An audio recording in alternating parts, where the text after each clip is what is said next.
Hello, welcome back to my channel, or welcome if this is the first time that you are joining me. Today I'm doing another tag. As you can see from the title, I'm doing the Tarot in Wonderland tag by Aries Witchcraft. I've left the link for the original in the description box below. I'm kind of quick on this one for a change and I haven't left it a really long time, but this tag was made for me, right? Alice in Wonderland inspired tag. I got my Alice in Wonderland tattoo and I'm ready to go. So I'm going to jump right in and try and make this one fairly quick. The first question is, which deck sent you down a tarot? That's when what happens when you try and say tarot and rabbit at the same time. A tarot rabbit hole. And at this point in the game, if anybody has been on my channel for more than 5 minutes, like, this is going to come as no surprise. This deck appears all the flipping time. But it is the Everyday Witch, because of course this is the deck, as I've said numerous times, that made me think, wow, maybe I can actually really do this. I can read tarot. I can trust myself to know the meanings and understand what the cards are trying to tell me.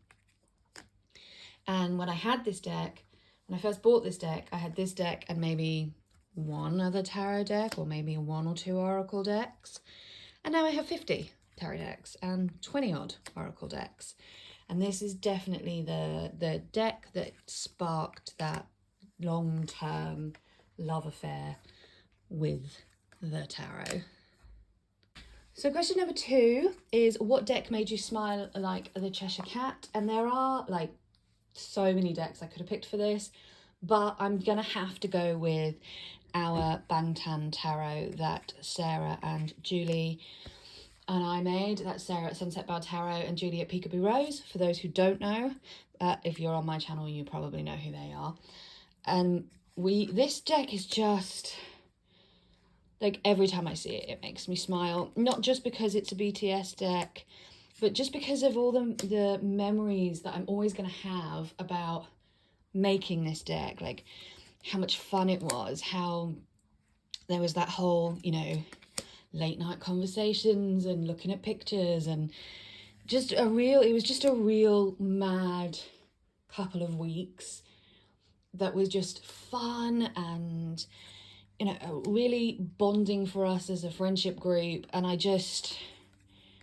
every time I see this deck, it's going to make me think of that and it's going to make me smile. And just selfish plug alert, we do still have some of these decks available to buy. So if you're looking for a copy of this deck, do reach out to Sarah at Sunset Bar Tarot. She has a video where she talks about what you get when you buy the deck, which I will try and remember to put in the description box below, which will also tell you how to get in contact with her if you want one of your own. No, that was my selfish plug moment. I'll get back to the tag now. So question number 3, what is your favourite Tweedledee and Tweedledum decks? Now, it does say on the tag questions that this is a tarot deck with a matching oracle, but I've done it slightly differently, and I've done a tarot deck and a Normand, because I have chosen the Dreaming Way Tarot and the Dreaming Way Lenormand. The creators are different, but the artists are the same. The artwork is done by the same person for both of these.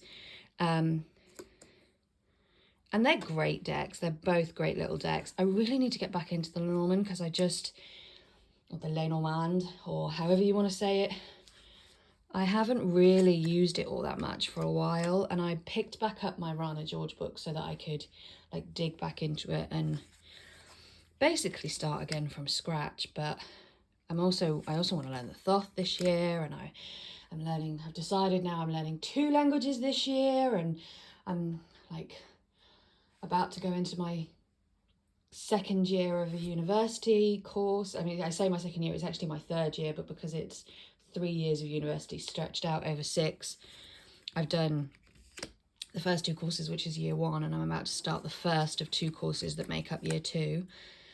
So I kind of, and I have a full-time job, and you know, I kind of have a lot going on, and somehow in all of that, I also want to learn more about astrology, and I want to learn the Lenormand, and I want to learn the Thoth tarot, and I want to do more with just tarot in general, and I want to do more on this channel. And yeah, it's a spiral. I'm spiraling, and none of that is relevant to this video, but there you go. There's a little bit of an update on my life right now. And I want to read more books. And oh, there's so many things I want to do. Anyway, yes, these are my Tweedledee and Tweedledum decks. Question number 4, what is your Red Queen deck? And this is the deck that became your nemesis after buying it. So I didn't actually buy this deck. It was sent to me by a friend, a YouTube friend, who used to be on YouTube but sadly isn't anymore. And I am struggling with it, but I'm refusing to give up on it because I really want to love it. And that is the Ostara Tarot. First of all, the box and I have issues. I do not like the box it comes in. I don't like those boxes where they're separated into 2 piles. I don't think it works very well. I love this devil card. It's one of my favourites. Secondly, there is so much artwork in this deck that I really, really love. Like, really love. And then there's artwork in this deck that just doesn't work for me. And I'm not so keen on there's 2 artists that I adore, and then there's 2 artists where I'm not so keen on their style. And one of them in particular, their art style is not to my taste. It's just not to my taste. It's very good. I'm not denying that, but it's just not my personal style. I also struggle with any of the cards that have like just an animal in, because I'm not really a big fan of animal decks either. So there's quite a few things about this deck that I struggle with, but and also it like messes with my head a bit. When I lay the cards out and I get a reading where all the cards, like if I do a 4-card spread and it ends up with 4 really different styles of card, I find that a little bit difficult to get past. And it's a real challenge for me then to really sink into the reading and really switch off the overly cerebral part of my brain in order to really connect with it. But there's so much about this deck that I love that I'm just not willing to give up on it yet. I'm determined to make this deck work for me. So if anybody has any tips on how to get around that issue, please do let me know in the comments below, because I would love to hear them. Question number 5, your Drink Me deck. These are your smallest cards. I do have a couple of small cards, but I think the smallest cards in my collection right now are the notorious JBG Oracle by Julie at Peekaboo Rose. It's not an oracle, it's tarot. I don't know what I'm doing. Yeah, it's a tarot. I think, I love the size of these cards, you know. I wondered if I would, but because I'm used to working with bigger cards, but some of them are upside down for some reason. I do love that. I don't know what I've done with this deck. Do you know what? I think I dropped it. Is what I've actually done with this deck. I threw it on the floor while I was trying to put it away. I need a bag or a pencil case or something to put it in. But I love the size of this deck. It's perfect for the images. The images seem to be contained in it really, really well. The border is just the right size for me. It fits in my hand. There's the title card. It's really easy to shuffle. It's just, I'm surprised how much I've enjoyed working with Alice, popping up to say hello, this particular size of deck. And then question number 6 is the follow-up question, which is your Eat Me deck, which is the largest deck cards in your collection. And for me, that is the Next World Tarot, which are huge, to put it bluntly. They are, look, see, now you can't actually see the image of the card. They are huge cards. They are hard to hold. I mean, I have, like, I don't know, I think I have fairly large hands. I have hands that are the appropriate size for somebody who is 5'8", but I do have long fingers, so I have quite long hands. But I struggle to get my hands around these. I can do it, but it's not comfortable. So I tend to shuffle them side to side instead. And I know there's the smaller one, but I worry that if I got the smaller one, I would lose some of the detail of the artwork, because I do think that the art style, I love this lover's card. I love this lover's card. I do think the art style lends itself really, really well to the size that it is. I think it would be a shame to lose that by making it smaller. And there are things that I could do, like I could cut off the words at the bottom and make it a tiny bit smaller. I could take some of the borders off, you know, and just keep the titles at the top, because I'm not really bothered about the keywords, and I don't really pay attention to the astrology stuff on this deck because I don't know enough about astrology right now to care about the astrology. So I could do that, but I very rarely, very rarely mod my decks because it scares the crap out of me and I don't want to ruin it.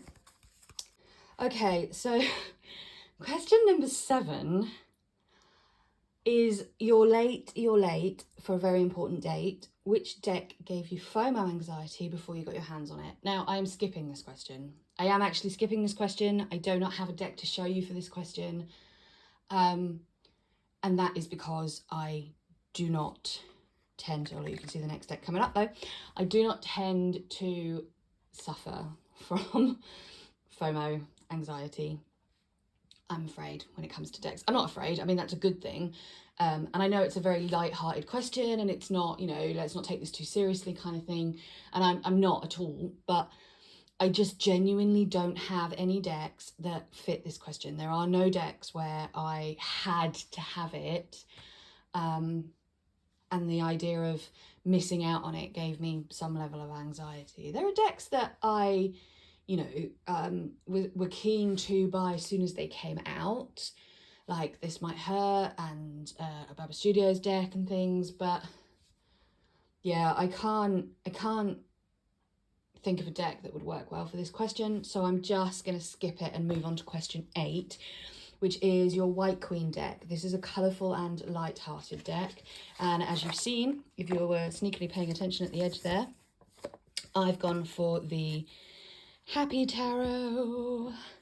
Now, to be fair, there were so many decks that I could have picked for this particular one because a lot of my decks are colourful and light-hearted and fun, and there's a question later on about dark and mysterious, and I also have a lot of decks for that as well because my style seems to either be light-hearted and fun and a bit, you know, colourful and cute, or creepy as all fuck. So I have decks that fit really well into both, which is, you know, which makes sense because my personality is all like comic books and Disney films and you know, cartoons and like unicorns and rainbows and My Little Ponies on the one hand, and dark, disturbing horror and slashers of people being brutally murdered and type horror films and books and stories on the other. So it fits me quite well.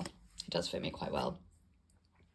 But yes, this is, like I say, I had so many, and this one is probably overly sweet for the White Queen, really, because I don't think the White Queen is like cute and in this way, but it works for the question. So yeah, and there were other ones, my Crystal Unicorn I could have picked, my Cute and Creepy Tarot I could have picked, the Joie de Vivre I think would have worked for this question. I have quite a few that I probably could have picked for this question quite comfortably. Question number 9, a deck with artwork as mad as a hatter. Again, I had a couple of choices I could have gone with for this one, but I've decided to go for Tarot del Fuego because this art is a little bit surreal. I mean, it's not surrealist, although I did use it in our 3 Girls 1 deck surrealist theme. It's not actually surrealist art, but it is a bit surreal, and definitely some of the weirdest artwork I own. And I say weird as a compliment. Like, when I say weird, I mean it as a compliment. And I also think that everybody's normal is somebody else's weird, just to put that out there. And everybody's weird is somebody else's normal. So for me, weird is not a negative term, but yeah, I think this artwork definitely fits into the Mad as a Hatter category for me. I really love this deck, but I don't use it very often because it's a lot. And also it's more of a pip deck, really. The art on the pip cards isn't necessarily in any way connected to the meaning of the card. So pip cards are not my strong, I was going to say strong suit, which is quite amusing. It's not my strong point. I am still very much learning to work with pip cards and appreciate them. I'm definitely an RWS girl. I like to be able to pull out things from the images that I see, and so this deck doesn't really work for that because it's like as random as fuck when it comes to the images. But yeah, I love it. Question number 10 is, what deck would you take to a tea party? And I am going to do this as a deck that I would take along to an event with friends that I could then quite comfortably do readings with for them. And I'm going to go with the Robin Wood Tarot because I've had this deck for such a long time. Like, I've talked about this in another video, but I've spent many an hour with this deck, like really studying it in depth, like each individual card where I've gone through and I've written about, like I've described the card and then I've talked about every single small minute detail that I can see in the card. I've talked about the colours, I've talked about the expressions on people's faces, I've talked about like the patterns on the cups, I've talked about like every card in detail. So I know this card like I know myself, like I know a part of myself at this point. This card, I know this deck, like I know the piece of myself at this point. And so I'm really comfortable with it, although it isn't always my card of choice because I don't read for other people. I tend to only read for myself, so I tend to mix my decks up a bit more. If I was going to read for other people, this is the deck that I'm most comfortable with and is just a really nice, easy read for me that I don't have to overly think about. Okay, question number 11, your Jabberwocky deck. This is a deck that is dark and mysterious. Beware the Jabberwocky, my son deck. And I've gone for the Somnia Tarot, just because this deck is kind of on my mind, just because we've just done our 3 Girls 1 Deck Weird Corner of Your Psyche live tag. And this is the deck that I chose, so it's kind of on my mind anyway. But it's one of many that I could have picked. Again, I have a few that are a bit dark and a bit mysterious, but I think this one definitely has that sense of mystery. I think the fact that you can't see anybody's faces, that all the faces are covered, makes it a mysterious deck, right? Because we, as people, those of us who are sighted and go through the world with our sight, we do so much of our processing around what we see, and a lot of how we process with other people, and how we, understand other people, and how we judge other people, and, or not judge in a negative way, but literally just judge them in how they feel and what they mean and all that kind of stuff, is all about reading people's faces. And so when you take away the ability to see someone's face, that can massively impact our perceptions of them and our perception of just the world. It can make them very unknowable and very mysterious. And so, yeah, that's probably other major reason behind picking this deck, is that there's just a lack of faces. And then the very last question is, show me your Alice decks, either actual Alice decks or ones that take you on a journey when you read with it. I'm going to show you my actual Alice decks because I can, and because that's part of the question, and because it's Alice in Wonderland and I love it. I have 2 tarot, 1 oracle and 1 Lenormand to show you, and I'll try and do these fairly quickly because most of them you'll have seen. So the first tarot I have is Tarot in Wonderland. This is just a Llewellyn deck, Barbara Moore, I think, and I can't remember his name. I'm sure it begins with an E, but I can't remember, sorry. And I don't know where the box of the book are. I actually keep this one in a bag that Giselle from Mad Witch made for me many years ago when I was very new to TarotTube. And And it's an Alice bag, it's so cool. Okay, moment over. So this is my first one. I did do a comparison of this one and the other tarot deck that I own, like a side-by-side comparison where I talked a bit about each card and the choices that they'd made and which one I prefer. And this one actually, in terms of reading, was a pretty strong winner for me. I think it reads better than my other one, but it's got that really flimsy Llewellyn cardstock. There's something about the way that I deal with my cards that they just don't hold up very well. I'm quite a heavy-handed shuffler. But yeah, I'm actually working with this deck at the moment. This is my deck that I have out at the moment, and I'm doing my daily draws with and my moon readings with and stuff, because I just haven't really played with it for a while. And you know, I got my tattoo last month, so I've kind of got, and I'm trying to build up the courage to work through Alice in Wonderland in Korean, the story in Korean, at the moment. So Alice is just very much on my mind, so I got the deck out to play with. And the other deck is the Alice Tarot by Baba Studios. This is probably one of those ones, when there was the question about FOMO, this is one that I could have squeezed into that tag just to have a deck, but it didn't really give me FOMO. I really wanted a copy, and I was very happy to order it as soon as it came out, but it wasn't FOMO. It wasn't because of a fear of missing out. It was just because I've wanted this deck for a very long time, and I was excited that it was being reprinted, and I wanted to get a copy if I could.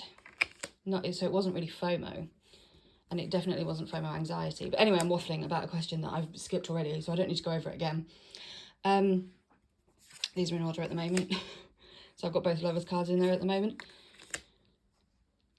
So these are the tarot ones that I have. I know there are a lot more tarot decks out there now, and I'm very tempted to buy at least the Dame Darcy Alice, but I don't know. I haven't made up my mind. But let me know if you think there are any Alice tarot decks I should get my hands on. Let me know and I will check them out. I have the Alice the Wonderland Oracle by Lucy Cavendish, artwork by Jasmine Beckett Griffith. Love this deck. I love JBG's artwork anyway, as you know, if you've been around a little while.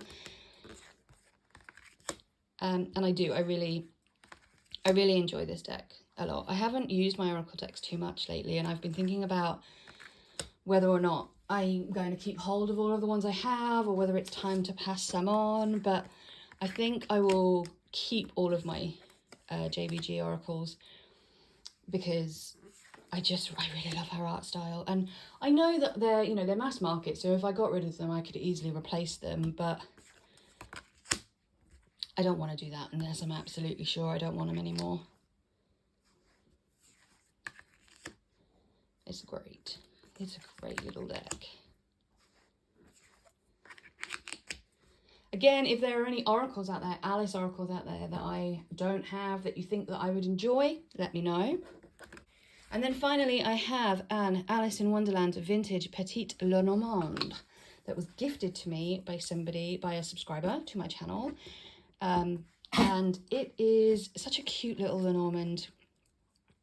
And it does have throughout it, not every card, it's immediately obvious the connection to Alice, but it is a very Alice themed oracle overall.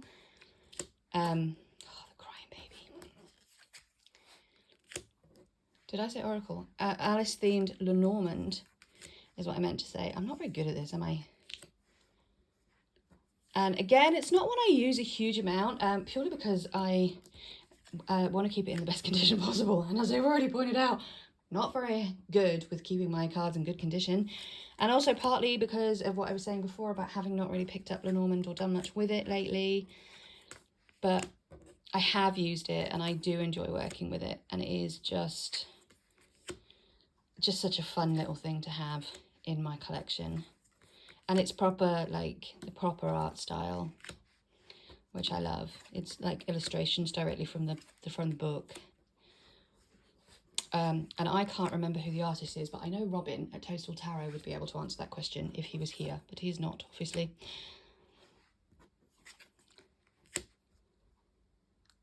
So there we go. This is the Tarot in Wonderland tag. I hope you enjoyed it as much as I did. Thank you very much for joining me, and I will see you again very shortly for another one. I will try and think of a video of my own that isn't a VR to someone else at some point, maybe. I was thinking of doing like I used to do like monthly catch-up videos where I would tell you about the things that I'd watched and the things that I'd read in the month, and you know, just kind of like a what I've been doing for the month of August type video. And I don't know if that's something people are interested in or not. If that is something you're interested in, do let me know and I will certainly start making them again. I might not make them every month. I might steal an idea from Julie, although I won't name them after a Star Trek concept because I don't know Star Trek that well. But I will steal an idea from Julie and probably do like just an as and when, like here's a catch up of what I've been doing for the last random 6 weeks or whatever. I don't know. I don't really know. I haven't decided yet. I definitely want to get back on this channel more, but it's just figuring out what that looks like and what that will involve. Anyway, thank you so much for spending this time with me. Take care, everyone, and I will see you all shortly for another one. Lots of love. Bye-bye.